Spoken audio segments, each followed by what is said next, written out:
Red heat చూద్దామని వచ్చినాం. ఇది ఎకరానికి 50 క్వింటాల లోపు దగ్గదు, మామూలుగా లేదండి. నల్లి ఆవు పట్టాలే ఒక ఏమీ గుబ్బ లేదు, ఏమీ లేదు. కింది నుంచి పై దాకా అంతా కాయ పండే.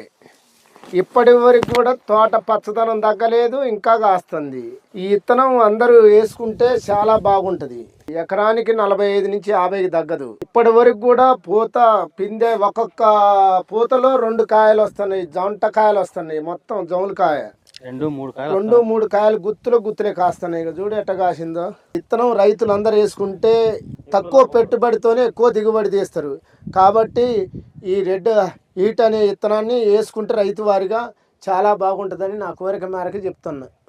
ఇది నల్లి తక్కువ ఉంది, గొబ్బలు తక్కువ ఉన్నాయి, అన్నీ పచ్చదనం బాగుంది, కాయ బారుంది, గింజలు ఉన్నాయి కాయలో, బాగుంది. అసలు వేయటానికి కూడా కోతగూళ్ళు చాలా తక్కువ.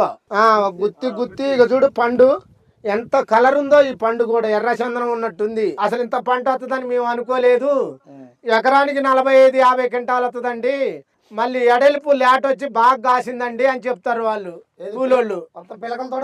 మొత్తం పిలకలతోనే ఇక చూడు ఎట్టొస్తున్నాయి చూడు. ఇది చూడు అసలు ఈ చెట్టు లేవట్లే, లేపుదామన్నా లేవట్లే. ఇది ఈ కొమ్మకున్న కాయలు లేవు మా చెట్టు నిండా కూడా.